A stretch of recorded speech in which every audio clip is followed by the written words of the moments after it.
Hey everyone, how's it going? I hope everyone has had a great week so far.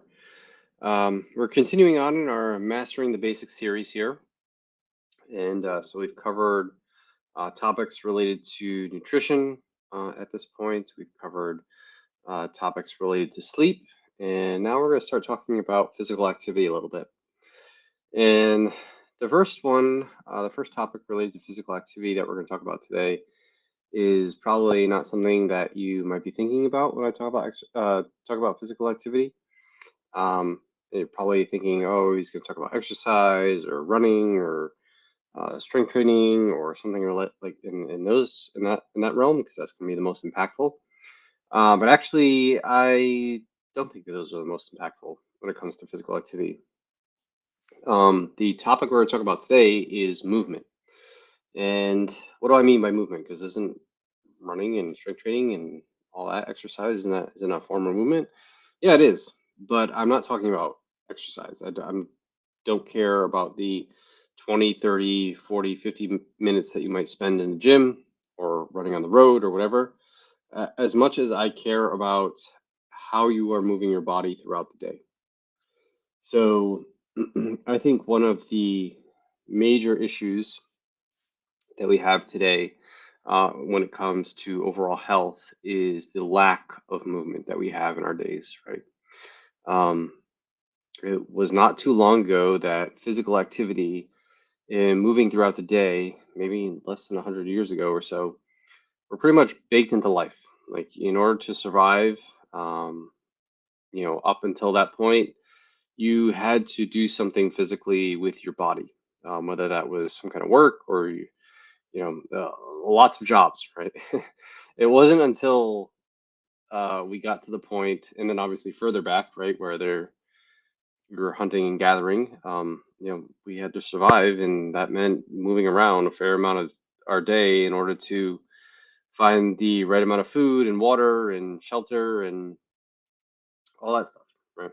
There were no cars, there was no DoorDash, there was no delivery, there was no anything. If you wanted to do something, you wanted to get something, you need to eat, you need to find water, you needed to, get out of the rain or snow or whatever, you had to move your body in order to solve that problem. And it was just true up until about 100 years ago, where physical labor was maybe the primary source of making a living for most people. And then with the advent of technology, the amount of physical labor that was required to make a living just started to decline. And then we had things like cars, and now we have delivery services. And so, literally, you could honestly be confined in your house in a chair the entire time a day, and you would not need to get up other than to go to the bathroom, right?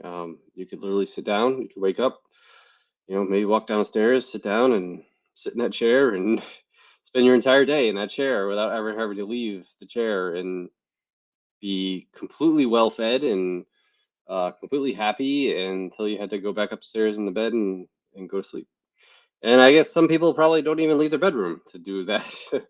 They could honestly work in their bedroom as well. So yeah, it just shows you the contrast of where we've come from very, very quickly in terms of amount of time humans have been on this planet.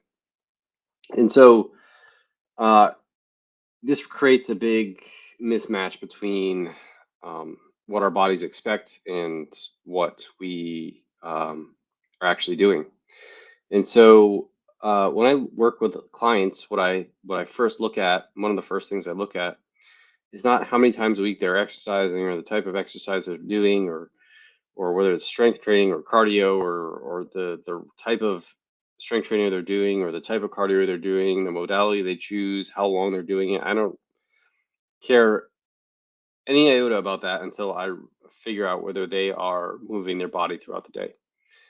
And so I think this is important for a variety of reasons. Um, when we move our body, we're sending a lot of signals to our body, right? We're sending uh, movement regulates a lot of hormones in our body, and when we start to combine movement with doing movement outside is really even like doubly impactful, right? Because now we're getting exposure to sunlight and nature and lots of things like you don't even think about as you're outside is like where you're looking, where you're placing your eyes, assuming you're not staring at your phone. Are you looking off into the horizon? Are you seeing the sun? Are you seeing clouds? Are you seeing birds? Are you following them with your eyes?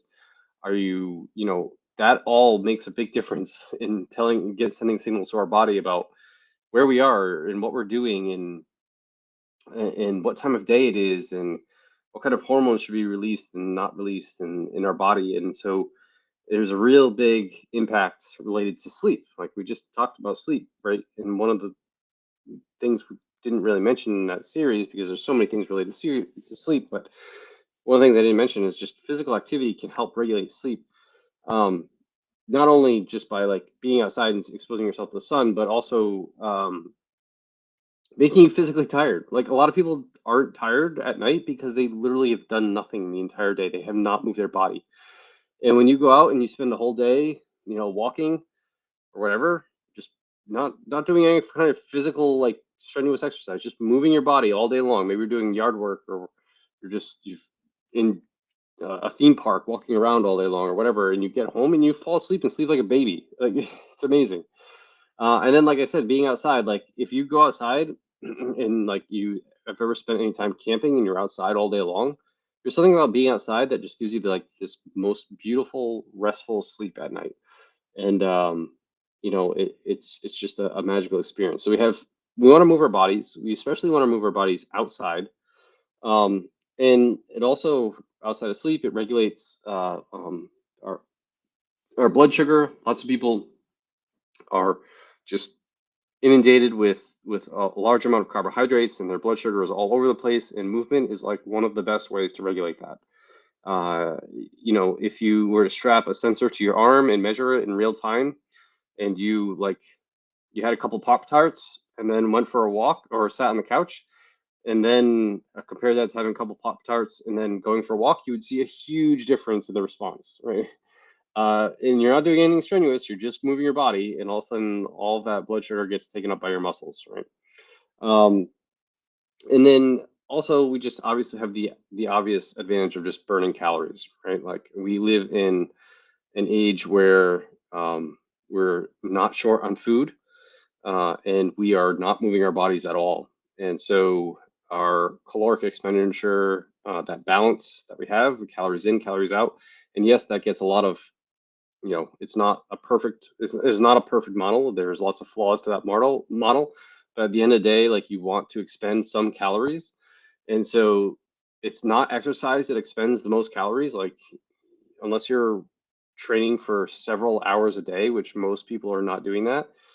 The majority of people's caloric expenditure comes from moving their body throughout the day. And so if you're not moving your body throughout the day and you're just exercising for 30 minutes to an hour, and you're not burning a lot of calories. I'm sorry, you're sitting a lot of that time, and so moving your body while you're not exercising will burn far more calories than even the most strenuous, high intensity interval training workout that most people can even tolerate. So if you're concerned about like trying to burn off a little bit of calories, you could probably be less concerned about how hard your high intensity interval training session is and more concerned about how many steps you're taking a day. And that kind of just brings me to the point of like, how do we measure movement? There's no perfect way to measure movement, right? How do I know if I'm moving my body enough, right? So like I said, there's no perfect way to measure movement because movement takes a lot of different forms. Movement can be like I'm standing right now, which is a form of movement. I'm fidgeting around, I'm moving my legs, moving my body. Movement can be walking, moving can be just doing a bunch of air squats, it could be doing some push-ups, it could be doing some lunges, it could be doing some pull-ups, right? And so there's not really a great way to track all of that stuff. The best proxy we have now is for steps, right? It's just tracking steps. And you can track steps with your phone, you can track steps with a Fitbit, you can track steps with a Garmin, an Apple Watch, an Oura Ring. There's all kinds of devices nowadays that can track your steps. And the whole you need to get 10,000 steps a day thing is actually kind of a myth. It was made up as a marketing ploy by, I believe, a Japanese pedometer company or something like that. But in reality, 10,000 steps actually is kind of a sweet spot for most people. And it's, for most of the studies, like you can see a whole bunch of health benefits when you start to get around that 10,000 steps a day. So what I usually tell clients is I like to see around 7 to 10,000 steps a day. Um, More isn't necessarily better. You can make an argument, maybe you go up to 12, but once you get to like 15,000 steps, really the benefits start to like curve off, right? It kind of flattens out or about that point. And really from like 10 to 15, you're not really getting as many more benefits as you are if you're going from 2,000 steps a day to 7,000 steps a day, for example. So um, I kind of feel like the sweet spot is when we look at a lot of the research is right around 7 to 10,000, 7 to 12,000 steps a day.